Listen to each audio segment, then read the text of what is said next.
نحمده ونصلي على رسوله الكريم أما بعد فأعوذ بالله السميع العليم من الشيطان الرجيم بسم الله الرحمن الرحيم رب اشرح لي صدري ويسر لي أمري واحلل عقدة من لساني يفقه قولي رب زدني علما اللهم طهر قلبي من النفاق وعملي من الرياء ولساني من الكذب وعيني من الخيانة وإنك تعلم خائنة الأعين وما تخفي الصدور ربنا آتنا في الدنيا حسنة وفي الآخرة حسنة وقنا عذاب النار۔ ناظرین کرام، السلام علیکم ورحمۃ اللہ وبرکاتہ۔ آج کے میرے پروگرام کا موضوع ہے ام المومنین حضرت جویریہ رضی اللہ تعالی عنہا۔ حضرت جویریہ بنت الحارث بن ابی ذرار نبی صلی اللہ علیہ وسلم کے جتنے بھی معرکے تھے ان میں سے ایک معرکہ تھا غزوہ مریسیہ۔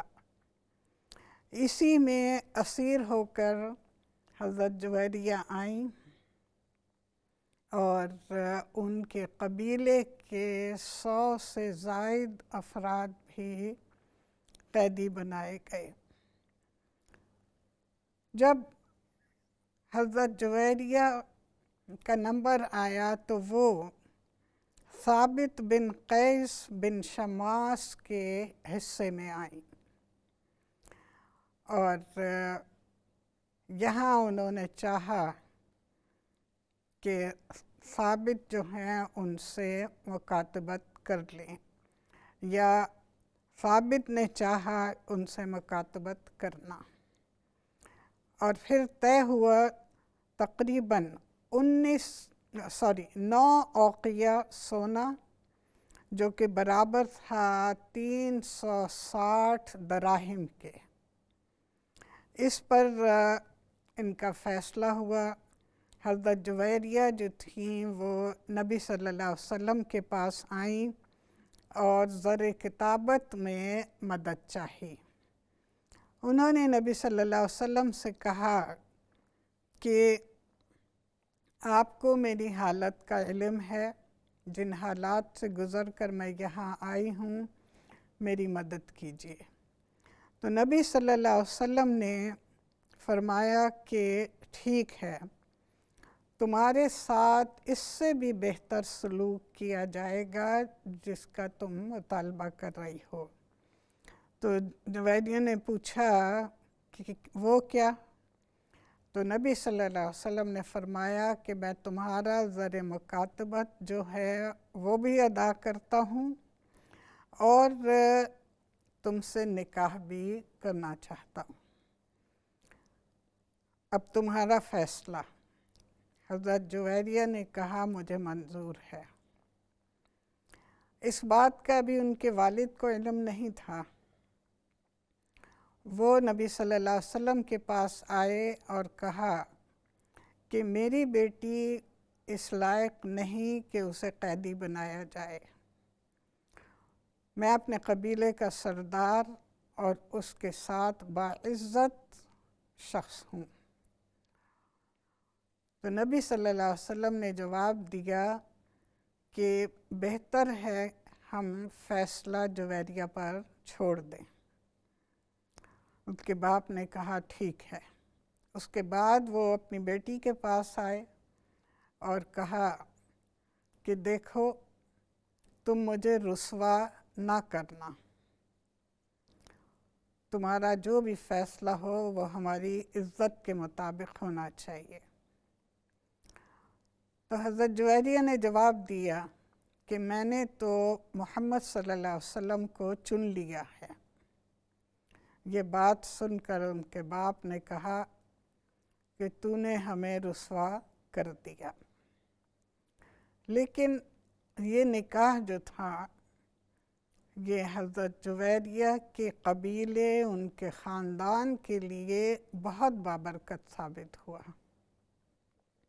خود حضرت عائشہ رضی اللہ تعالی عنہ کہتی ہیں کہ میں نے ان سے بڑھ کر کوئی ایسی عورت نہیں دیکھی جو اپنی قوم کے لیے اتنی بابرکت ثابت ہوئی ہو۔ جب نبی صلی اللہ علیہ وسلم سے حضرت جویریہ کے نکاح کی خبر مسلمانوں کو پہنچی تو ان سب نے، جن جن کے پاس قیدی تھے یا غلام حصے میں آئے تھے، انہوں نے کہا کہ ہم نبی صلی اللہ علیہ وسلم کے سسرالی رشتہ داروں کو قیدی نہیں بنا سکتے۔ سب نے انہیں آزاد کر دیا۔ اس طرح حضرت جویریہ کا نبی صلی اللہ علیہ وسلم سے نکاح ان کی قوم کے لیے بہت بابرکت ثابت ہوا، نہ کہ رسوائی کا سبب۔ بہرحال نبی صلی اللہ علیہ وسلم نے ان سے نکاح کیا، اور اس وقت حضرت جویریہ کی عمر 20 سال تھی۔ خود ان کی اپنی زبانی کہ جب میں نے نبی صلی اللہ علیہ وسلم سے نکاح کیا تو میں 20 برس کی تھی۔ حضرت جویریہ نہایت ملیح خاتون تھیں، اور حضرت عائشہ ہی کی حدیث ہے، وہ کہتی ہیں کہ وہ زر کتابت مانگنے کے لیے میرے حجرے کے دروازے پر آئیں۔ میں نے انہیں دروازے کے جھروکے سے دیکھا، اور اس وقت مجھے احساس ہوا کہ ان کو ایک نظر دیکھ کر میرے دل میں ان کی محبت پیدا ہوئی ہے، تو کہیں یہی معاملہ نبی صلی اللہ علیہ وسلم کے ساتھ نہ ہو۔ اور پھر تاریخ گواہ ہے کہ جو خدشہ حضرت عائشہ کا تھا وہ پورا ہوا۔ اس کے ساتھ ہی بہت ہی ملنسار، خوش اخلاق خاتون تھیں، جو کہ لوگوں کے دل میں گھر کر لیتی تھیں۔ اس کے ساتھ ہی نہایت عابد اور زاہدہ بھی تھیں۔ اسی لیے ان سے 7 حدیثیں روایت کی گئی ہیں، 2 بخاری میں ہیں، 2 صحیح مسلم میں، اور 3 اس کے علاوہ دوسری احادیث کی کتب میں پائی جاتی ہیں۔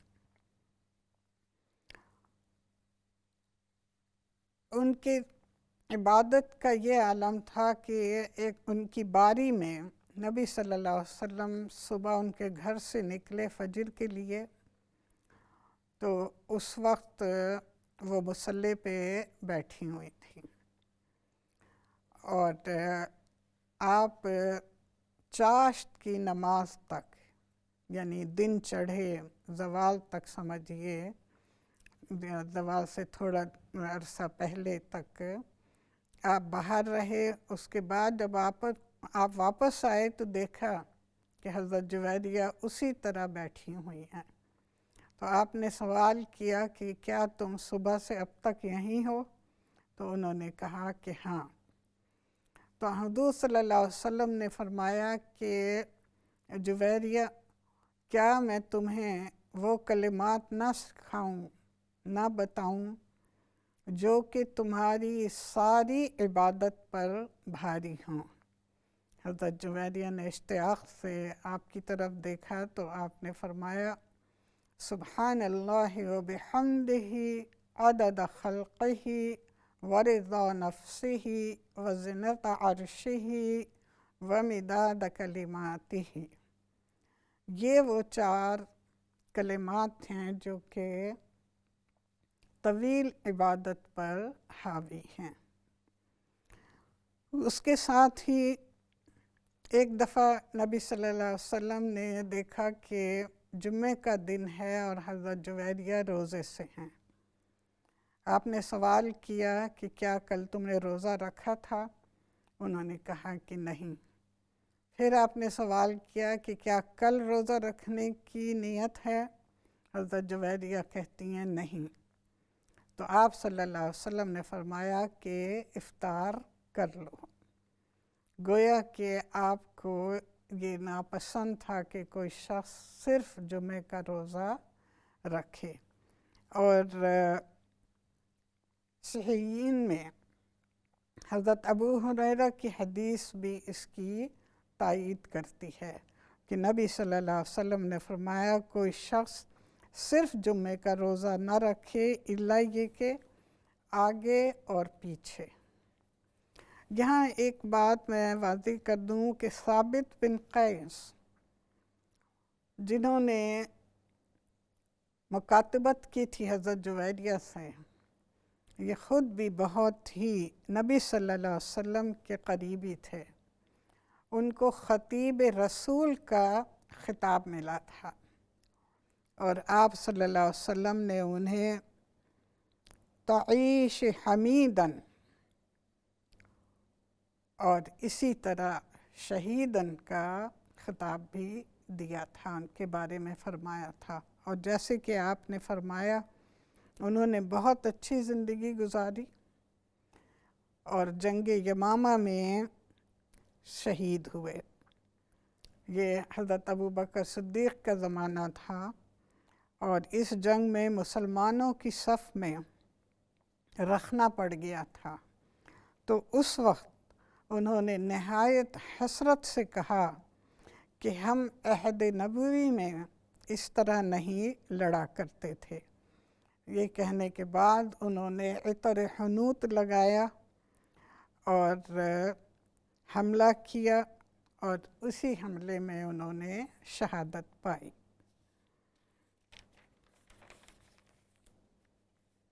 حضرت ام المومنین جویریہ کے بارے میں جیسے کہ میں نے عرض کیا کہ 7 حدیثیں ان سے روایت کی گئی ہیں، جس میں سے ایک روایت یہ بھی ہے کہ نبی صلی اللہ علیہ وسلم فرماتی ہیں، نبی صلی اللہ علیہ وسلم ایک دن میرے حجرے میں آئے اور سوال کیا کہ کیا کھانے کو کچھ ہے؟ تو میں نے جواب دیا کہ نہیں یا رسول اللہ، سوائے اس بکری کے گوشت کے جو کہ میری کنیز کو صدقے میں ملا تھا۔ تو نبی صلی اللہ علیہ وسلم نے فرمایا کہ لے آؤ، اور پھر آپ نے یہ بھی فرمایا لہا صدقہ و لنا ہدیہ، اس کے لیے صدقہ تھا اور ہمارے لیے وہ ہدیہ ہے۔ اس سے یہ بات ثابت ہوتی ہے، میں نے بہت سے لوگوں کو دیکھا ہے ایسے جیسے سمجھیے پاکستان میں، افریقہ میں، کہ جو صاحب حیثیت لوگ ہوتے ہیں وہ کسی غریب رشتہ دار یا کسی بھی پڑوسی کے ہاں سے آئی ہوئی کوئی چیز کھانا معیوب سمجھتے ہیں، اس لیے کہ ان کے گھر میں لوگوں کے صدقات آتے ہیں۔ ہماری کم علمی، لا علمی، جہالت، یہ وہ چیزیں ہیں جن کی بنا پر ہم دوسرے انسانوں کو حقیر سمجھتے ہیں اور اپنے آپ کو بہت اعلیٰ سمجھتے ہیں۔ اس کی ایک مثال جو ہے وہ ابھی جو واقعہ سیالکوٹ میں ہوا ہے وہ، لیکن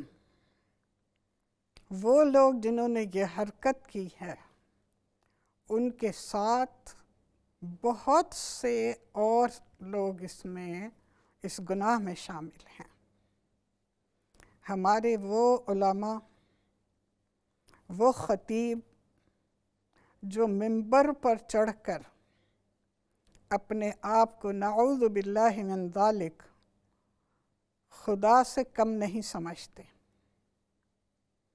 اور وہاں وہ لوگوں کو ایک دوسرے سے نفرت کرنے کا درس دیتے ہیں، بہت معذرت کے ساتھ، لیکن یہ حقیقت ہے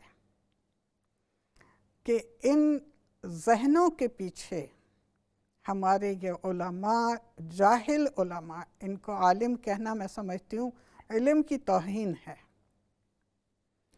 یہ خطیب جو اپنی دکانیں چمکانے کے لیے، جو اپنی جیبیں گرم کرنے کے لیے، وہ پیر جو اپنے آستانوں کو آباد کرنے کے لیے، جو لوگوں کا مال بٹورنے کے لیے یہ رویہ اختیار کرتے ہیں، اللہ تعالیٰ کے بندے اسے بہت محبوب ہیں، بغیر نسل، بغیر رنگ، بغیر مذہب کے۔ اللہ تعالیٰ نے انسانوں کو بنایا ہے اور وہ اپنی تخلیق کو پسند کرتا ہے، محبت رکھتا ہے، اسی لیے اس نے آسمانی کتابیں اور جو پیغمبروں کا ایک سلسلہ بھیجا ہے۔ اس کی وجہ بھی یہی کہ وہ اپنے بندوں کو چاہتا ہے کہ وہ اس کی بنائی ہوئی جنت کے مستحق ٹھہریں۔ دوسرے اس معاملے میں جو لوگ ملوث ہیں وہ آج کل کی میڈیا ہے، بغیر کسی تفریق کے، چاہے وہ دینی چینل ہوں یا دنیاوی، دونوں ہی اس قسم کے پروگرام رکھتے ہیں کہ جس میں آ کر لوگ ایسی باتیں کرتے ہیں جس سے عوام میں خوف پیدا ہو۔ کسی ایک گروہ کا ایک شخص آ کے بیٹھ کے یہ کہے کہ وہ لوگ بہت طاقتور ہیں، میں ان کو جانتا ہوں، وہ بہت منظم ہیں، وہ اگر باہر نکل آئے تو یہ ہو جائے گا، وہ ہو جائے گا۔ آپ حکومت کا تصور کرتے ہیں اور ایسی باتیں کرتے ہیں، لیکن آپ یہ نہیں سوچتے کہ یہ ظلم آپ عوام پر کر رہے ہیں، ان بیچارے لوگوں پر جو اپنے قائدین کی اطاعت اولین فرض سمجھتے ہیں، چاہے وہ قائد کسی سیاسی جماعت کا ہو یا دینی جماعت کا۔ میں سمجھتی ہوں کہ آج کل اس تالاب میں سارے ہی ننگے ہیں، سب کا ایک ہی مقصد ہے، شہرت، منصب، دولت۔ بس یہ تین چیزیں ہیں جن کے گرد ان کی سوچ، ان کے اقوال، ان کے اعمال گھوم رہے ہیں۔ اور اس میں نقصان کس کا ہے؟ ان بے وقوف لوگوں کا کہ جو بغیر ان کی اصلیت جانے ان کی ہر بات پہ آمنا صدقنا کہتے ہیں۔ تو اب یہاں پر سوال یہی پیدا ہوتا ہے، ایک طرف نبی صلی اللہ علیہ وسلم کے دشمن اسیر ہو کے آپ کے سامنے لائے گئے ہیں، اور آپ کا اور مسلمانوں کا رویہ ان کے ساتھ کیا رہا؟ کتنی اعلیٰ ایک مثال اللہ کے رسول صلی اللہ علیہ وسلم اور مسلمانوں نے قائم کی، اور یہ لوگ جو اپنے آپ کو رسول اللہ صلی اللہ علیہ وسلم کے سے محبت کرنے والے، یا رسول اللہ کے نعرے لگانے والے، یہ صرف زبانی جمع خرچ، اعمال کے وقت انہوں نے کبھی بھی نہیں سوچا کہ رسول اللہ صلی اللہ علیہ وسلم سے محبت کرنے والے کا عمل کیا ہونا چاہیے، نبی صلی اللہ علیہ وسلم سے محبت کا تقاضا کیا ہے۔ ہمارا کردار، ہمارے اعمال، ہمارے اقوال، وہ کیسے نبی صلی اللہ علیہ وسلم کے مطیع اور فرمانبردار ہو سکتے ہیں اگر ہم آپ کی بتائی ہوئی تعلیمات کے بالکل مخالف اپنی زندگیاں بسر کریں، ہم صرف پوجیں تو اپنے قائد کو پوجیں، قائد کوئی بھی ہو، چاہے کتنا بڑا بدماش ہو، چاہے کتنا بڑا چور ہو، چاہے کتنا بڑا قاتل ہو، لیکن وہ ہمارا قائد ہے۔ اس کے پیچھے پشتوں پہ بھی جا کے ان کو بھی پوجو،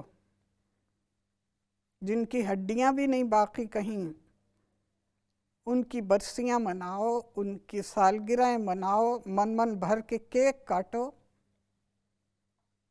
یہ کیا ذہن بنا رہے ہیں؟ یہ کیا خدمت کر رہے ہیں ملک یا قوم کی یا اپنے دین کی؟ سب سے پہلی بات تو یہ آ جاتی ہے، ہر ایک کی مخالفت میں ہمارا دین یہ کہتا ہے، ہمارا دین یہ کہتا ہے۔ کسی نے بڑی اچھی بات کہی ہے کہ وہ معصوم بچے جو کہ ویڈیو دیکھیں گے اپنے باپ کو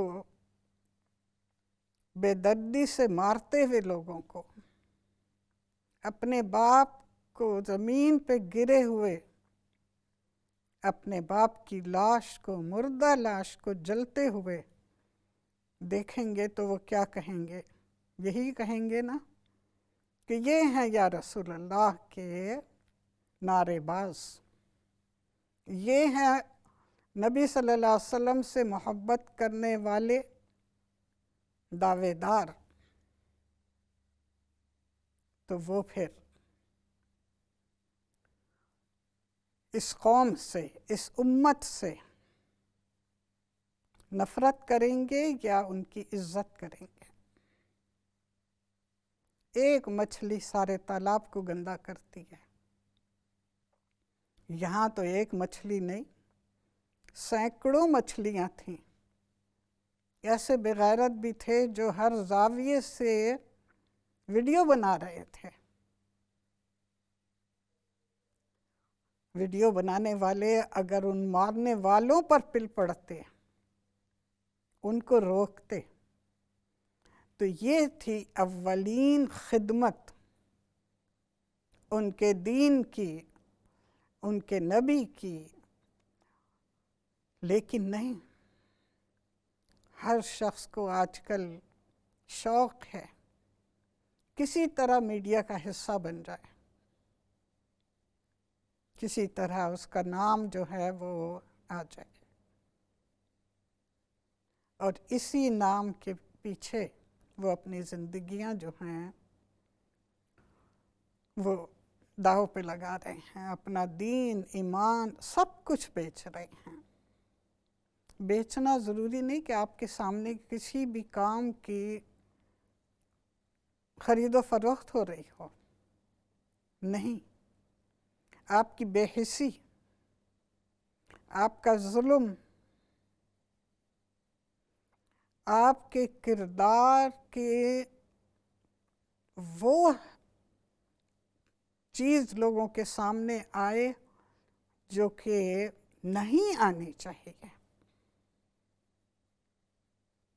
یہ ساری باتیں جو ہیں یہ ہیں آپ کا ایمان فروش ہونا، اور یہ ایمان فروش جہاں ان کا مالی مفاد ہوگا، یہ ان ملکوں میں تو پاکستان جیسے ان کا ملک ہے، وہاں وہ دن رات قانون کو اپنے ہاتھ میں لیں گے۔ لیکن یہی قانون کیا وہ کسی ایسے ملک میں اپنے ہاتھ میں لینے کی جرات کریں گے کہ جہاں سے ان کی روزیاں وابستہ ہیں؟ اور کیا وہ احتجاجاً ان روزیوں پر لات مار کر آئیں گے؟ ہرگز نہیں۔ ان ملکوں میں جہاں جن کے یہ مخالف ہیں، جن کی یہ ملک بدری کا مطالبہ کرتے ہیں، وہی لوگ بڑی عزت سے ان ملکوں میں آئیں گے، یہ ان کے لیے فرش صاف کریں گے، یہ دیواریں چمکائیں گے، کیونکہ یہ ان کی روزی ہے، یہ ان کا کام ہے۔ اب وہاں پہ وہ کوئی ایسی بات ہرگز نہیں کریں گے کہ جس سے ان کی ملازمت جو ہے، ان کی نوکریاں جو ہیں وہ خطرے میں پڑ جائیں۔ یہ کون سا دین ہے؟ یہ کون سی محبت ہے رسول اللہ صلی اللہ علیہ وسلم کی؟ یقیناً یہ محبت جو ہے یہ صرف ان کے اپنے نفس کی، ان کی اپنے خواہشات کی، ان کے ہوا کی صرف وہ محبت ہے۔ نام اسے کچھ بھی دے لیں لیکن حقیقت جو ہے وہ چھپائے نہیں چھپ سکتی۔ تو یہ تھی حضرت جویریہ رضی اللہ تعالی عنہا، نبی صلی اللہ علیہ وسلم کی زوجہ مطہرہ، جو اپنی قوم کے لیے بہت زیادہ برکت ثابت ہوئی۔ ان کے بھائی نے عبداللہ بن حارث، یہ نبی صلی اللہ علیہ وسلم کے پاس آئے اپنی قوم کی قیدیوں کی رہائی کے لیے، اور جب نبی صلی اللہ علیہ وسلم کے پاس مدینے آئے تو اس وقت ان کے پاس چند مادہ اونٹنیاں تھیں اور ایک حبشن کنیز۔ اس کو وہ ایک غار میں چھپا کر آپ کے پاس حاضر ہوئے۔ آپ نے سوال کیا، آپ نبی صلی اللہ علیہ وسلم نے سوال کیا ان سے کہ فدیے میں دینے کے لیے، قیدیوں کی رہائی چاہتے ہو، فدیے میں دینے کے لیے تمہارے پاس کیا ہے؟ تو انہوں نے کہا میرے پاس تو کچھ بھی نہیں ہے۔ تو آپ نبی صلی اللہ علیہ وسلم نے فرمایا کہ اچھا، وہ مادہ اونٹنیاں اور وہ حبشن کنیز جسے تم چھپا کر آئے ہو، اور پھر آپ نے اس جگہ کا نام لیا برق الغماد، وہ کیا ہوئی؟ تو عبداللہ بہت حیران ہوئے۔ وہ کہتے ہیں کہ میرے سارے سفر میں نہ کسی نے مجھے دیکھا، نہ میں نے کسی کو، اور نہ اس بات کا ذکر میں نے کسی سے کیا۔ تو نبی صلی اللہ علیہ وسلم کی اس بات کو سن کر وہ مسلمان ہو گئے۔ یہ تھے عبداللہ بن حارث۔ اسی طرح ان کے دوسرے بھائی تھے عمر بن حارث، جنہوں نے یہ حدیث روایت کی ہے کہ تاللہ ما ترک رسول اللہ صلی اللہ علیہ وسلم عند موتہ دینارا۔ یہ لمبی حدیث ہے اور ہمارے وقفے کا وقت ہو رہا ہے۔ انشاءاللہ تعالی اس پوری حدیث کو پڑھوں گی میں وقفے کے بعد، اور میں اجازت چاہوں گی ایک چھوٹے سے وقفے کے لیے، اس کے بعد آپ سے پھر ملاقات ہوگی۔ السلام علیکم ورحمۃ اللہ وبرکاتہ۔ سبحان اللہ وبحمدہ، سبحان اللہ العظیم۔ السلام علیکم ورحمۃ اللہ۔ ناظرین اکرام، وقفے سے پہلے ام المومنین حضرت جویریہ کے بھائی عمر بن حارث کی حدیث میں آپ کو سنا رہی تھی، جس میں انہوں نے کہا کہ تاللہ ما ترک رسول اللہ صلی اللہ علیہ وسلم عند موتہ دینارا او درہما ولا عبدا ولا امتا ولا شیئا الا بغلۃ البیضاء وصلاحہ وارضا ترکہا صدقہ۔ کہ قسم اللہ کی، رسول اللہ صلی اللہ علیہ وسلم نے موت کے وقت اشرفی چھوڑی، نہ روپیہ، نہ غلام، نہ لونڈی، اور نہ ہی کوئی اور چیز، صرف ایک سفید رنگ کا خچر، ہتھیار یا کچھ زمین تھی جسے آپ نے صدقہ فرما دیا تھا۔ اسی طرح ان کی بہن ہیں عمرہ بنت الحارث، اور وہ ہیں اس حدیث کی راوی کہ نبی صلی اللہ علیہ وسلم نے فرمایا الدنیا خضرۃ حلوۃ، کہ یہ دنیا جو ہے یہ بہت شاداب اور شیریں لگتی ہے۔ یہ تھا ان کا خاندان، اور جیسے کہ پہلے بھی میں نے عرض کیا ہے کہ جس وقت ان کی شادی ہوئی ہے اس وقت ان کی عمر 20 سال تھی۔ یہ سن 5 ہجری کا واقعہ ہے، اور وفات کے وقت ان کی عمر 65 سال تھی۔ ربیع الاول 56 ہجری میں ان کی وفات ہوئی۔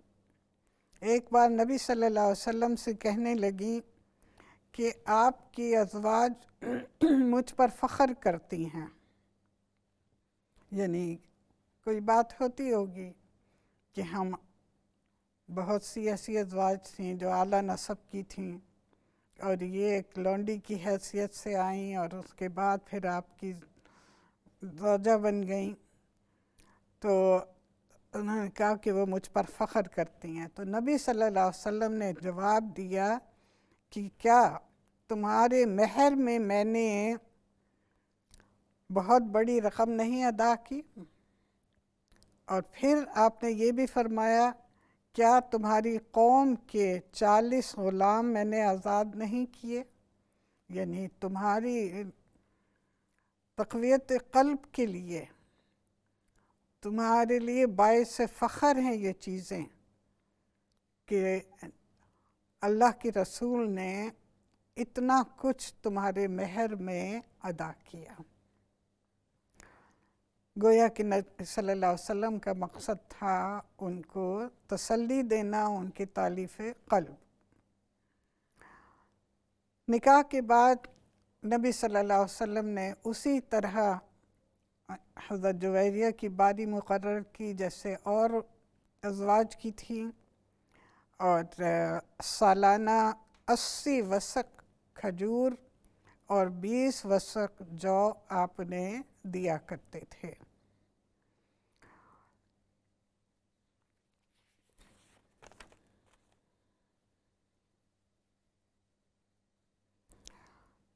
جب نبی صلی اللہ علیہ وسلم سے ان کا نکاح ہوا تو اس وقت ان کا نام برہ تھا۔ حضور صلی اللہ علیہ وسلم نے مکروہ جانا کہ لوگ کہیں محمد نیک سے یا نیک کے پاس سے نکل کر گیا ہے، اس لیے آپ نے ان کا نام جویریہ رکھا۔ برہ کا مطلب ہے نیک، اور جویریہ کا مطلب ہے چھوٹی لڑکی، تو آپ نے یہ نام ان کے لیے پسند فرمایا۔ یقیناً ہم نام رکھتے ہوئے بہت ساری چیزوں کو خاطر میں نہیں لاتے، لیکن نبی صلی اللہ علیہ وسلم نیک کے پاس سے نکل کے جانا اپنے لیے معیوب سمجھتے تھے، تو اسی طرح ہم ایسے نام رکھتے ہیں جس میں بہت سی قباحتیں ہیں، لیکن دیکھا دیکھی ہم نام رکھنے میں ان چیزوں کی احتیاط نہیں کرتے ہیں۔ حضرت جویریہ کا انتقال ہوا ہے معاویہ بن ابی سفیان کے عہد میں، اور جنازے کی نماز مروان بن حکم نے پڑھائی، کیونکہ مدینے کے حاکم اس وقت وہی تھے۔ یہ تھیں حضرت جویریہ بنت الحارث رضی اللہ تعالی عنہا۔ اللہ تعالیٰ ان پر اپنی رحمت کرے۔ اور اس کے بعد ہی اب ہم کال لیتے ہیں۔ جب تک کال آتی ہیں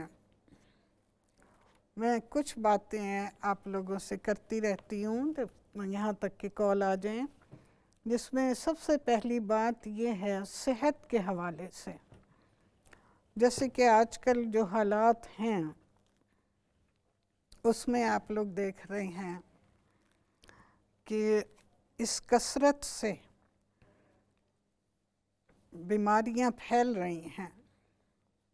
یہی حلق کی بیماریاں ہیں، پھیپھڑے کی بیماریاں ہیں، یا پھر آپ دیکھیں کہ وائرس کچھ ایسا پھیلا ہوا ہے جس میں وومیٹنگ یا ڈائریا، خاص طور پہ وومیٹنگ بہت زیادہ پائی جا رہی ہے. بار بار یہی خیال آتا ہے کہ کیا واقعی دنیا ختم ہونے والی ہے؟ کیا قیامت بہت قریب آ گئی ہے؟ نبی صلی اللہ علیہ وسلم کو گئے کتنا عرصہ بیت گیا، اور آپ نے اس وقت کے بارے میں، قیامت کے بارے میں فرمایا تھا کہ قیامت میرے سے اتنی قریب ہے. اب یا تو دونوں انگلیاں جو برابر ہیں، یا جتنی ایک بڑی اور ایک چھوٹی ہے، اس کا فاصلہ ہے. واللہ عالم، کچھ نہیں کہہ سکتے. لیکن میں بھی سفر پاکستان سے واپس آئی ہوں. 2 چیزیں یاد رکھیے، سفر میں بھی اور حضر میں بھی. ایک کالی مرچ کا استعمال اور ایک لونگ کا استعمال. یہ 2 چیزیں پورے سفر میں نے اپنے بیگ میں رکھی ہیں. ناشتے کے بعد 9 کالی مرچیں لے کے منہ میں رکھ کے انہیں چبا کے اوپر سے چائے پی، اور 3 لونگ دن بھر میں، ایک ناشتے کے بعد، ایک شام کو چائے کے بعد، اور ایک رات کھانے کے بعد. یہ دونوں چیزیں جو ہیں، بہت سے وائرس جو ہیں ان کے لیے، ان کی مدافعت کے لیے آپ کے جسم میں طاقت دیتی ہیں. تو آج کل جو حالات ہیں اس میں ان دونوں چیزوں کا استعمال باقاعدگی سے کیجیے. انشاءاللہ تعالی اللہ نے چاہا، شفا دینے والی اللہ تعالیٰ کی ذات ہے، لیکن ہم بہرحال علاج بھی سنت ہے اور اسی طرح احتیاط بھی سنت ہے. ہاتھوں کا دھونا، بہت زیادہ کراؤڈ میں گلے نہ ملنا، یہ بہت ضروری ہے. ورنہ آپ دیکھیں کسی شادی بیاہ، کسی تقریب کے بعد، یا خدا نخواستہ کہیں پر کسی کا انتقال ہو جائے، تو پرسے کے لیے آنے والے، تعزیت کے لیے آنے والے لوگوں کی وجہ سے بہت سے لوگ اس کا شکار ہو رہے ہیں. اللہ تعالیٰ بس ہم سب پر رحم کرے، ہر طرح کی آفتوں سے محفوظ رکھے، لیکن ہمیں خود بھی اس کے لیے محنت بھی کرنی ہے، جستجو بھی کرنی ہے، اور کوشش بھی کرنی ہے.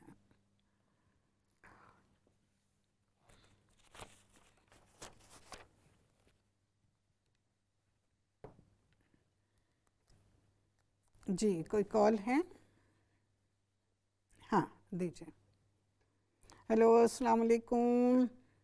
وعلیکم السلام. بہت ہی خوبصورت آپ کا پروگرام ہے، اتنا اچھا بیان جی اور اتنا اچھا جو نسخے بتاتی ہیں وہ اتنے اچھے ہوتے ہیں کہ مطلب کوئی بھی ایسا نسخہ نہیں ہے جو نقصان دے، اور اتنا اچھا آپ نے بیان کیا ہے. تو جزاکم اللہ ایک سوال خیرہ.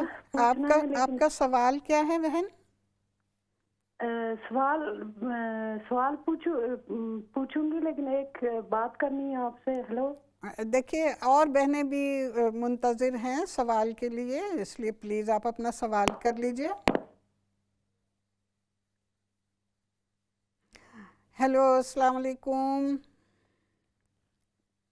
ہیلو السلام علیکم۔ وعلیکم السلام ورحمۃ اللہ۔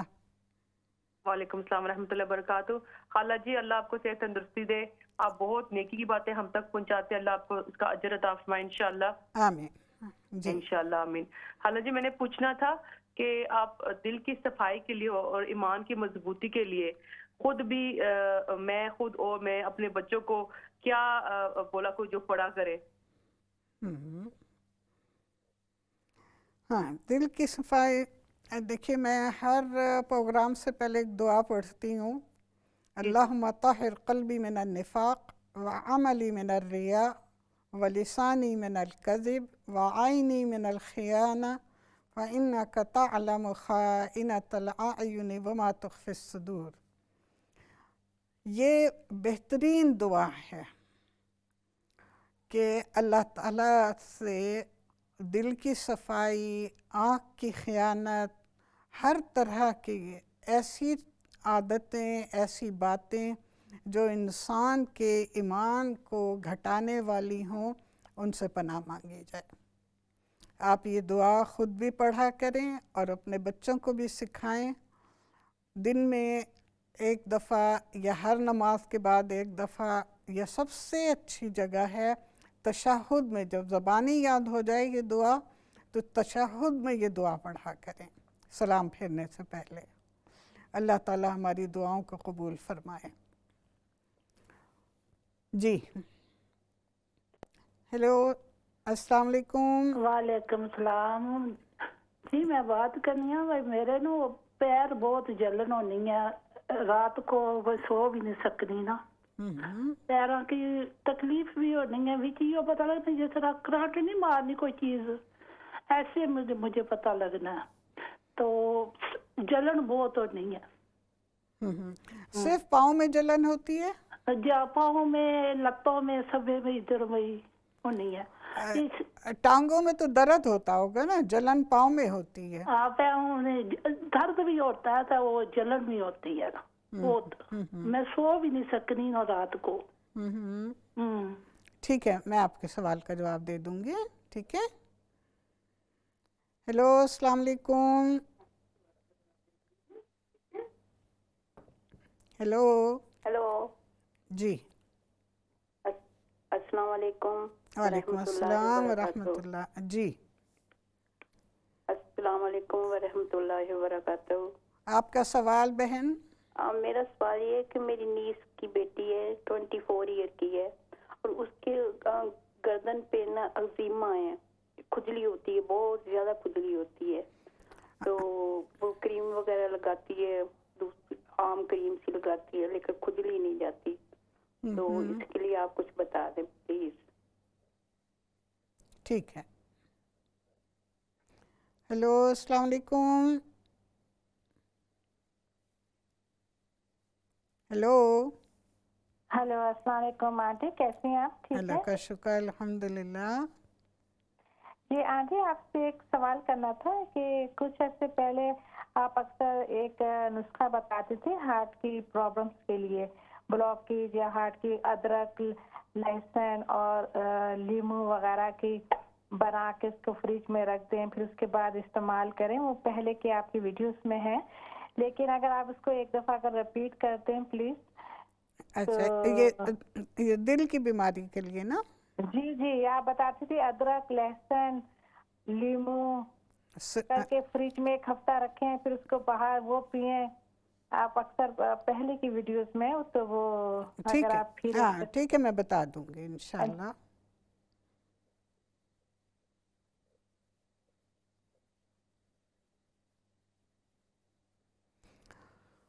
جی پیروں کی جلن کی شکایت کی ہے بہن نے، اور ٹانگوں میں درد۔ پہلی چیز تو پاؤں کی جلن کی یہ ہے کہ آپ جو چپل پہنتی ہیں گھر میں اسے بدلیں۔ اگر آپ اسپنج کی چپل گھر میں پہنتی ہیں تو اس کی جگہ آپ چمڑے کی چپل لیں، یا فلالین کی چپلیں ملتی ہیں، یہ آپ کے نرم نرم سی گھر میں پہننے والی جو چپلیں ہوتی ہیں وہ استعمال کریں۔ اسپنج جو ہے وہ بہت دیر تک جب آپ اس پر کھڑے ہوتے ہیں، آپ پاؤں میں رکھتے ہیں، تو اس میں پھر اس سے تکلیف آپ کو ہو سکتی ہے، بالکل ایسی جیسے انسان نائلون کے کپڑے پہنتا ہے، تو وہ جسم کو جو ہے جسم کے ساتھ لگے ہوئے ہوتے ہیں، اور بہت عرصے تک آپ پہنتے رہیں تو اس سے جلد کی بیماریاں پیدا ہو سکتی ہیں۔ تو اس لیے پہلی چیز تو یہ کہ آپ اپنی چپل چینج کریں گھر میں، اور اسی طرح باہر جانے کے لیے بھی آپ ملائم سے جوتے لیکن جو چمڑے کے ہوں وہ استعمال کریں، پلاسٹک کے نہیں۔ ہم اپنے کپڑوں پر بہت دھیان دیتے ہیں، بہت جنہوں نے میک اپ کرنا ہوتا ہے وہ میک اپ کے اوپر بہت دھیان دیتے ہیں، لیکن ہم اپنے پاؤں کو، اپنی ٹانگوں کو بھول جاتے ہیں، جو ہمارا سارا بوجھ اٹھا کر اتنا عرصے سے ہمارا ساتھ دے رہی ہیں۔ تو پاؤں کے آرام کا بھی خیال رکھیں، اور اسی طرح ٹانگوں کے درد میں بھی ایک چیز جو بہت زیادہ دخل انداز ہے وہ یہ کہ گھنٹوں کے حساب سے کھڑا رہنا نہیں۔ آپ 2 گھنٹے اگر کھڑے ہو کے کام کر رہے ہیں تو اس کے بعد بہترین طریقہ یہ ہے کہ آپ اگر کرسی پہ بیٹھیں تو ایک چھوٹا سا پٹرا پیڑھی کچھ پاؤں کے نیچے رکھ کے اور پاؤں پھیلا کے 15 منٹ، صرف، زیادہ نہ صحیح، ہماری خواتین کہیں گی اتنے کام ہوتے ہیں ہم کیسے بیٹھیں، نہیں، آپ 15 منٹ کے لیے ضرور بیٹھیں، اس کے بعد پھر اٹھ کے کام باقی کر لیں۔ جب آپ چاقو چوبند ہوں گے تو پھر آپ کام بھی جلدی کر سکیں گی، تو اس لیے ان 2 باتوں کا خیال ضرور رکھیں۔ تیسری چیز، رات کو سونے سے پہلے آپ دہی لیں، اور دہی لے کے اپنے پاؤں پر مساج کریں، نیچے بھی اوپر بھی، انگلیوں کے درمیان اپنی 4 انگلیاں رکھ کے انہیں پریس کریں۔ یہ آپ کے پاؤں کا مساج ہے، یہ آپ 5 منٹ کر لیں، 2.5 منٹ ایک پاؤں کا، 2.5 منٹ دوسرے پاؤں کا۔ اس کے بعد ایک تولیہ جو کہ آپ پہلے سے گیلا کر کے رکھیں، اس تولیے سے آہستہ آہستہ خشک کر لیں۔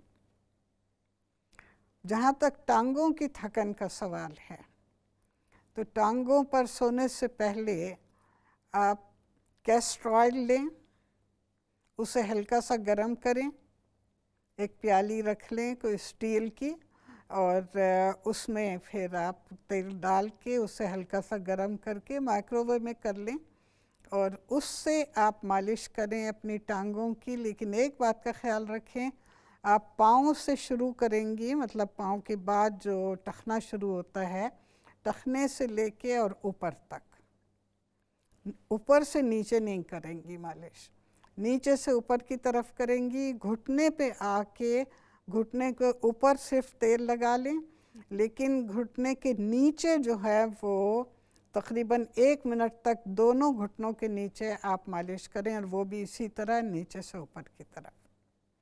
آپ ان چیزوں کو استعمال کر کے دیکھیے 1-2 ہفتے، انشاءاللہ تعالیٰ آپ کو بہت سکون ملے گا، آپ آرام سے سوئیں گی۔ جی السلام علیکم، ہیلو،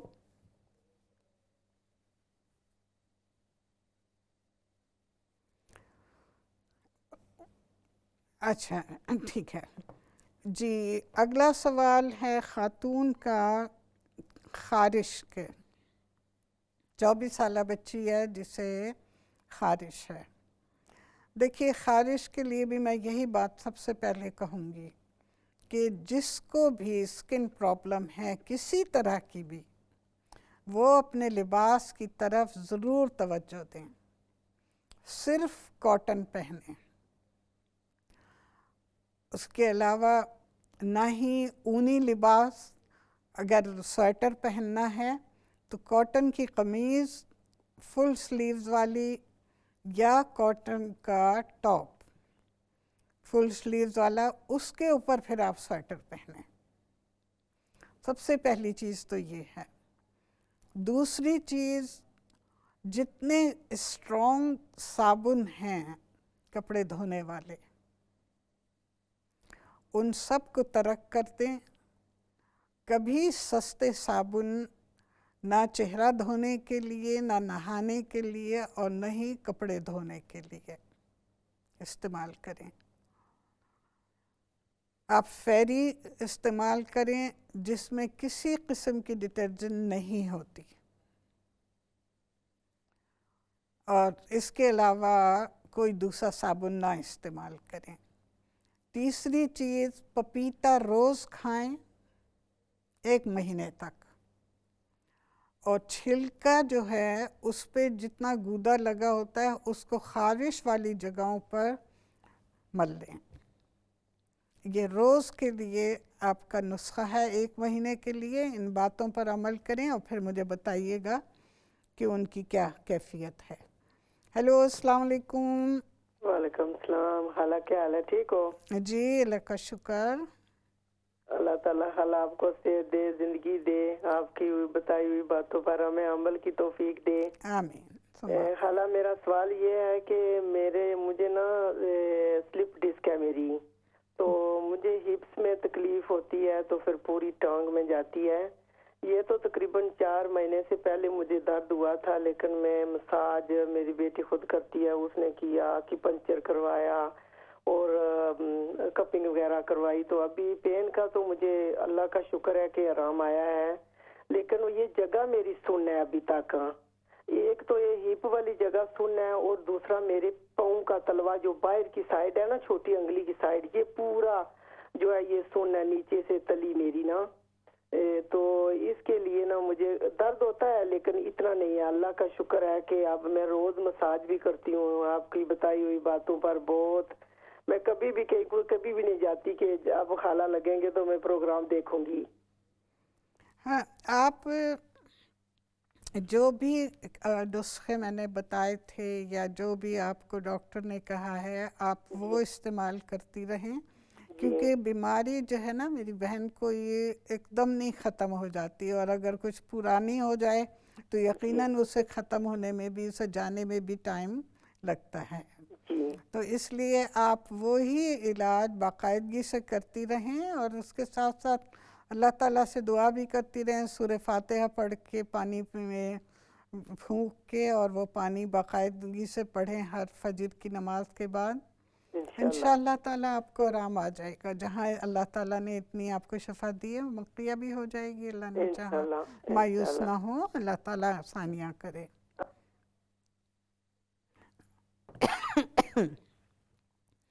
اگلا سوال ہے خاتون کا جنہوں نے دل کی بیماری کے لیے نسخہ.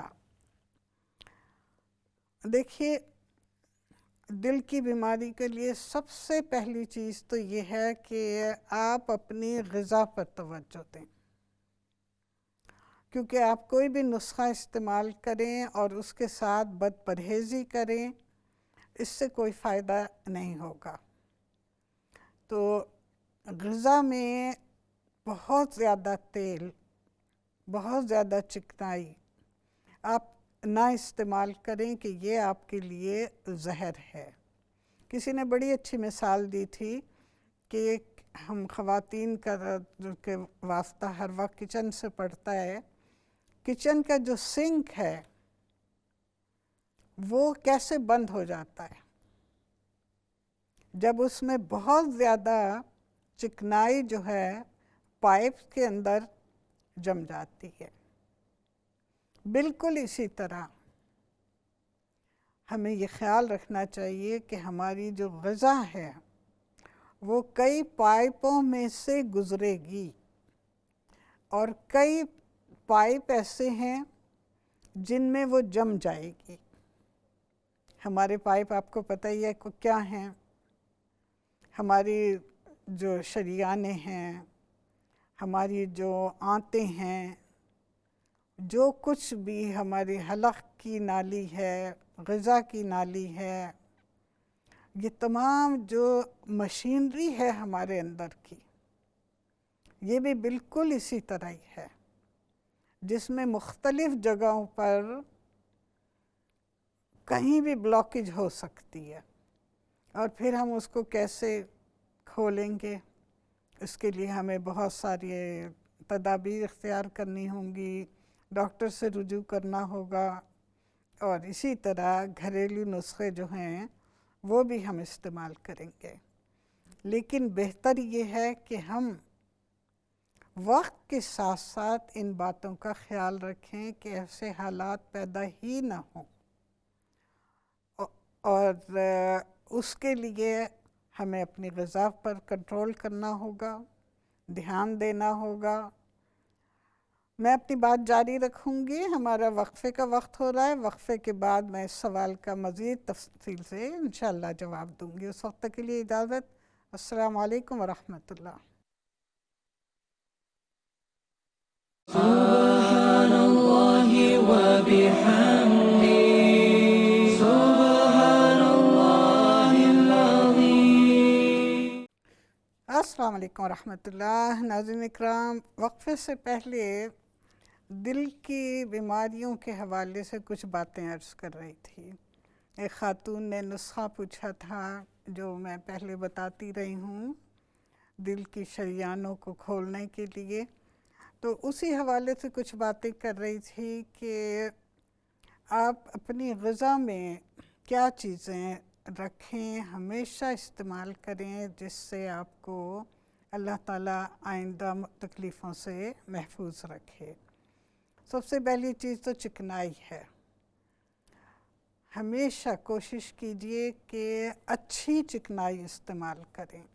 اچھی چکنائی سے مراد یہی ہے کہ اچھا تیل، اور اسی طرح گھی یا بٹر، لیکن بہت تھوڑا۔ اس بات کا خیال رکھیں کہ جو بھی استعمال کریں بہت تھوڑا۔ اگر آپ کو بھوننے کے لیے رنگ چاہیے تو ٹھیک ہے، آپ زیادہ اگر تیل ڈالتی بھی ہیں تو بعد میں کھانا سرو کرنے سے پہلے آپ کے گھر والوں کی صحت کے واسطے آپ تیل جو ہے وہ نکال کے ایک پیالی میں رکھ لیں، دوسرے دن پھر آپ اسی میں کھانا پکائیں۔ لیکن اس بات کا بھی خیال رکھیں کہ کسی بھی گھی اور تیل کو ایک یا دو دفعہ آپ نے استعمال کر لیا، اس کے بعد پھر آپ نے پھینک دینا ہے، پھر اسے استعمال نہیں کرنا۔ تو یہ تو دو چیزیں ہو گئیں۔ تیسری چیز جو ہے لہسن، کچے لہسن کا استعمال۔ لہسن جتنا کچا فائدہ دیتا ہے اتنا پکا کے نہیں، تو اس لیے کچے لہسن کا استعمال کریں۔ صبح نہار منہ میں کبھی مشورہ نہیں دوں گی کہ اس سے پھر سارا دن آپ کو ڈکار آئیں گے لہسن کے، آپ کے منہ سے بو آئے گی، جو کہ مناسب نہیں۔ لہسن کھانے کا بہترین طریقہ یہ ہے کہ آپ 2 جوے لیں لہسن کے، انہیں باریک باریک کاٹ کے اور ایک چھوٹی سی پلیٹ میں اپنے کھانے کے ساتھ رکھ لیں۔ شام کو جب آپ کھانا کھائیں، مثال کے طور پہ اگر آپ 2 روٹیاں کھاتے ہیں تو ایک روٹی جب ختم ہو رہی ہو، پونی روٹی کھا کے اس کے بعد آپ وہ لہسن جو آپ نے کاٹ کے رکھا ہوا ہے اسے تھوڑا تھوڑا زبان پہ رکھیں اور ایک چھوٹے گلاس دودھ کے ساتھ اسے نگل لیں۔ دودھ وارم ہونا چاہیے، فریج کا نہیں، ٹھنڈا نہیں۔ باقی روٹی پھر آپ اس کے بعد کھائیں۔ اس طرح لہسن جو ہے وہ آپ کے کھانے کے ساتھ مل کے آپ کے معدے میں جائے گا، آپ کے منہ کی حلق کی صفائی بھی کھانا کھانے سے ہو جائے گی، اور قطعاً آپ کو نہ بو کا احساس خود بھی نہیں ہوگا نہ کسی دوسرے کو۔ ایک چیز تو یہ ہو گئی۔ تیسری چیز یہ، 2 باتیں یہ بات ہو گئیں کہ ہر صبح آپ پانی جو پیتے ہیں جگ میں ڈالیں اور اس میں 2 چھوٹی الائچیاں ڈال دیں۔ چھوٹی الائچی دل کی بیماریوں کی حفاظت کے لیے اکثیر ہے. تو یہ 2 چھوٹی الائچیاں آپ نے ڈال دیں، دن بھر اس میں پڑی رہیں، اس کے بعد پھر آپ اسے نکال کے پھینک دیں، اگلی صبح پھر اسی طرح پانی بنا لیں. تیسری چیز ہے دار چینی. دار چینی بھی دل کی بیماریوں کے لیے بہت مفید ہے. جو نسخہ میری بہن نے پوچھا ہے ادرک، لہسن اور سرکے اور شہد کا، اس کا نعم البدل اور آسان نسخہ ہے کہ آپ شہد اور دار چینی پسی ہوئی برابر کی لیں اور پھر اسے رکھ لیں ایک شیشی میں ڈال کے. آدھا کپ اگر شہد ہے تو آدھا کپ ہی آپ نے پسی ہوئی دار چینی. مسالے ہمیشہ کوشش کریں گھر میں تازے پیسیں. ثابت دار چینی لیں اور گھر میں گرائنڈر میں اس کو پیسیں. یہ آپ جو مکسچر ہے شہد اور دار چینی کا، بنانا بھی آسان ہے اور کھانا بھی. 1 چمچی بھر کے صبح لے لیا کریں نہار منہ، اس کے بعد ناشتہ کریں. ادرک لہسن کا جو ہے اس کا بھی طریقہ یہی ہے. 1 کپ ادرک کا جوس، 1 کپ لہسن کا جوس اور 1 کپ سرکہ، ان تینوں کو آپ پتیلی میں ڈال کے چولہے پہ رکھیں. جب یہ 1/3 جل جائے تو چولہا بند کر دیں اور اس میں اب 4 کپ شہد شامل کر لیں اور ٹھنڈا ہونے پر فریج میں رکھیں 1 ہفتہ. اس کے بعد نکال کے رکھیں. 1 ٹیبل اسپون صبح نہار منہ لے لیا کریں.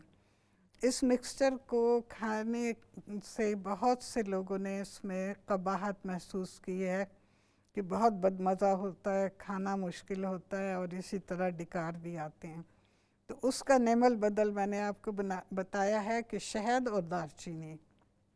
دار چینی میں بھی خوشبو ہوتی ہے، اس لیے آپ کو کھانے میں کوئی بھی تکلیف نہیں ہوگی.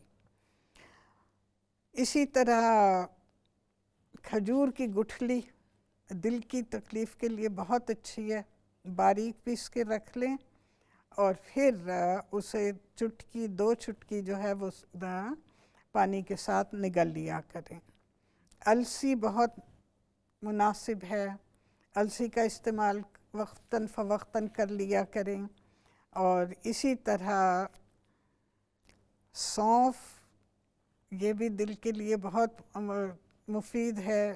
انار کا پانی، یہ بھی انار کا جوس یا انار ویسے ہی کھائیں. خاص طور پہ رات کو سونے سے 2 گھنٹے پہلے آپ 1 انار اگر کھا لیا کریں تو آپ کو نیند بھی اچھی آئے گی اور آپ کی دل کی تکلیفیں جو ہیں وہ بھی دور ہوں گی. جی ہیلو السلام علیکم. وعلیکم السلام خالہ جی. خالہ جی میں پھر دوبارہ فون کیا. ایک میں نے سوال پوچھنا تھا. میری بیٹی ہے 11 سال کی، اس کی منتھلی سٹارٹ ہوگی پچھلے مہینے. تو اس کی جو سے خوراک کے لیے اس کو میں کون سی جو سی طاقت والی خوراک دوں کہ اسے بہت زیادہ کمزوری محسوس ہوتی ہے. ٹھیک ہے، تھینک یو خالہ جی. اللہ آپ کو ان باتوں کا اجر عطا فرمائے. میں آپ کے سوال کا جواب دے دیتی ہوں.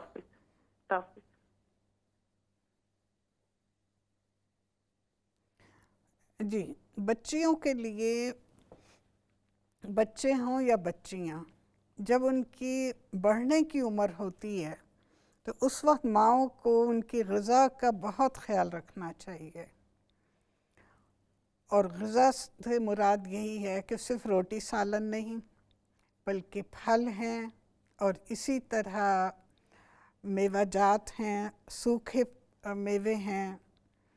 ان سب کا دودھ، دہی، پنیر، مچھلی، یہ چیزیں بچوں کی غذا میں ضرور شامل کیجیے. بچہ چھوٹا ہو، خاص طور پر جب اس کی پڑھنے کی عمر ہو، اس وقت ان چیزوں کا خیال خاص طور پر رکھیں. آپ اپنی بچی کو اووکاڈو آدھا روز کھلائیں، 1 ٹماٹر روز کھلائیں، کیلا اور اس کے ساتھ جو چیزیں میں انڈا ابلا ہوا یہ بچے کو باقاعدہ دیں. ہمارے یہاں بعض لوگ جہالت کی بنا پہ کہتے ہیں کہ بچیوں کو انڈے نہیں کھلانے چاہیے، بچوں کو دینے چاہیے. یہ سب جہالت کی باتیں ہیں. دونوں ہی کو ضرورت ہوتی ہے ان تمام چیزوں کی، ان تمام منرل کی جو ان کی نشو و نما میں انہیں مدد کریں. تو اس لیے آپ اپنی بچی کو ان تمام غذاؤں کو دیں باقاعدگی سے، انشاءاللہ وہ ٹھیک رہے گی. جی السلام علیکم. آپا کیسے ہیں؟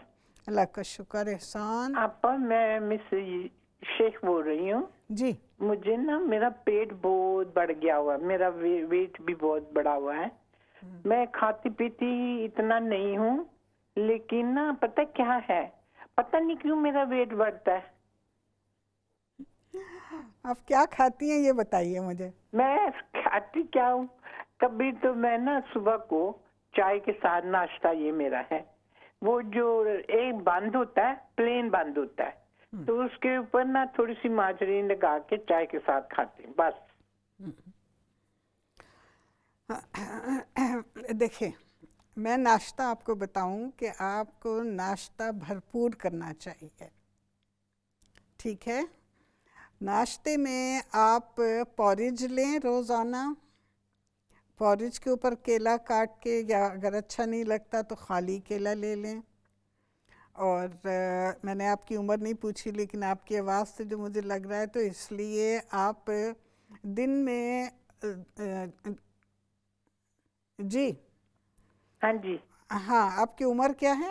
میری عمر ہے 74.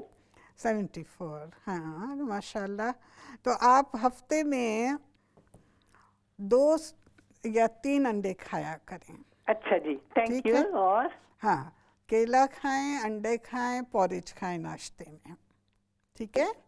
اس کے ساتھ آپ میرا خیال ہے اس کے بعد پھر آپ کو چائے کے ساتھ کچھ اور لینے کی ضرورت نہیں پڑے گی، لیکن اگر بھوک لگے تو ایک ٹوسٹ لے سکتی ہیں. یہ آپ ناشتے میں لیں. اس کے بعد دوپہر کو آپ پھل کھائیں، صرف پھل اور کچھ نہیں. شام کو چائے کے ساتھ آپ نٹس لیں، وہ بھی تھوڑے سے، یعنی آپ نے منکی نٹس جو ہیں ایک مٹھی میں تھوڑے سے آتے ہیں، اسی طرح 3 بادام، 3 پستے، اور جو بھی آپ کو اگر کاجو ہیں 3 کاجو لے لیں، 1 کھجور لے لیں. یہ آپ کی شام کی چائے ہونی چاہیے. رات کو آپ کھانا کھائیں 6 سے 7 کے درمیان. اس میں آپ سلاد خوب کھائیں، روٹی 1 کھائیں اور سلاد جو ہے وہ ڈھیر ساری. اگر آپ کی پلیٹ میں سالن بچ گیا ہے تو آپ سلاد اس میں ہی ڈال لیں اور چمچے سے مزے لے لے کے کھائیں. یہ آپ اپنی غذا رکھیں گی تو انشاءاللہ تعالیٰ. اور اس کے ساتھ ساتھ آپ نے واک کرنی ہے. بہت سردی ہے باہر، چلیے گھر میں ہی آدھے گھنٹے تک پیسیج میں گھومتے رہیں. کولو کا بیل نہیں ہوتا اس کی طرح، وہ مستقل گھومتا رہتا ہے. اس طرح ہم بھی اپنے پیسیج میں گھومتے رہیں آدھے گھنٹے کے لیے گھڑی دیکھ کر. بس یہ آپ کو اللہ تعالیٰ زندگی تندرستی دے، اور اس کے ساتھ ہی ان باتوں کا خیال رکھیں. پیٹ اور وزن بیٹھنے سے بھی بہت بڑھتا ہے. آپ اس عمر میں بھی اپنے کام کاج خود کیجیے.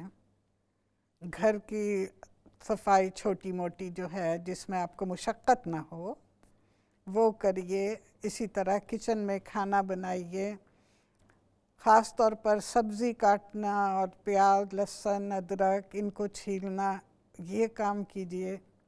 اس سے آپ جو ہے بہت مستعد رہیں گی، چست رہیں گی، اور آپ کا وزن بھی نہیں بڑھے گا.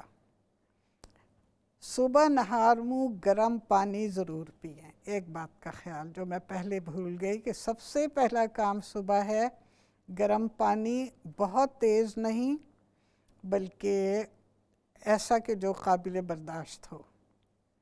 ٹھنڈا پانی کبھی بھی نہ پئیں اس عمر میں. ہمیشہ وارم واٹر پئیں. شروع میں عجیب لگتا ہے، جب میں نے بھی آج سے کوئی 5-10 سال پہلے گرم پانی پینا شروع کیا تھا تو شروع میں بہت عجیب لگتا تھا، لیکن آہستہ آہستہ پھر ایسی عادت ہو گئی ہے کہ اب میں اگر گرمیوں میں بھی پاکستان جاتی ہوں تو پانی کی بوتل میں اپنے پاس رکھتی ہوں، فریج میں کہیں نہیں رکھتی، اور اسی بوتل سے میں پانی پیتی ہوں، اور مزہ آتا ہے، کوئی عجیب محسوس نہیں ہوتا.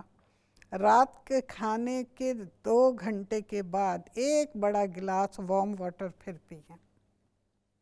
اس سے آپ کی جسم کی چربی جو ہے وہ گھلے گی اور زیادہ چربی نہیں بنے گی. ہمارا پیٹ جو بڑھتا ہے تو وہ چربی ہوتی ہے جو ہمارے پیٹ پہ آ کے اپنی تہہ جما لیتی ہے، اور اسی طرح اس سے پھر وزن بڑھتا ہے. تو بس ان چیزوں کا خیال رکھیے، انشاءاللہ تعالی کوئی مشکل کام نہیں ہے. وزن بڑھتا ہے تو اس کو گھٹائیں بھی. ہر ہفتے اپنا وزن کر لیا کریں تاکہ آپ کو اندازہ رہے کہ آپ نے کتنا وزن کم کیا. سلاد بہترین چیز ہے وزن کم کرنے کی، اس میں مولی بھی شامل ہے، اور اسی طرح لیٹس کے جو پتے ہیں وہ بھی شامل ہیں. تو بس ان چیزوں کا خیال رکھیے. اور دل کی بیماریوں کے حوالے سے میں نے جو کچھ عرض کیا ہے ابھی، چکنائی وغیرہ اسے کم کریں. ہلکا سا مکھن یا گھی وہ بہترین ہے بنسبت ان تیلوں کے کہ جس میں ہمیں نہیں پتہ کتنی ملاوٹیں ہیں. ایک زمانہ تھا کہ زیتون کا تیل ان کا تھا، مشکل سے ملتا تھا، بہت مہنگا تھا. مہنگا تو ابھی بھی ہے، لیکن اتنی اقسام، اتنے میری تو سمجھ میں نہیں آتا کہ یہ واقعی حقیقی ہیں یا کیا ہے، کچھ پتہ نہیں چلتا. اور اس کا علاج میں نے یہی نکالا ہے کہ تیل نکالنے والی مشین لے لی ہے چھوٹی سی، لیکن اس میں زیتون کا تیل نہیں نکلتا. باقی تیل جو ہیں وہ گھر میں نکال کے، جیسے سن فلاور سیڈ ہے، مونگ پھلی ہے، خشخاش ہے. خشخاش تو نیند وغیرہ کے لیے. تو یہ آپ ان باتوں کا خیال رکھیں، اس طرح آپ چست بھی رہیں گے، کام بھی آپ کو زیادہ ہوگا اور آپ کا وزن بھی نہیں بڑھے گا. اس کے ساتھ ہی ہمارے پروگرام کا وقت ختم ہو رہا ہے. اپنی دعاؤں میں یاد رکھیے گا، ربنا تقبل منا انک انت السمیع العلیم وتب علینا انک انت التواب الرحیم. وصلی اللہ تعالی علی خیر خلقہ محمد وآلہ واصحابہ اجمعین برحمتک یا ارحم الراحمین، آمین. والسلام علیکم ورحمۃ اللہ وبرکاتہ.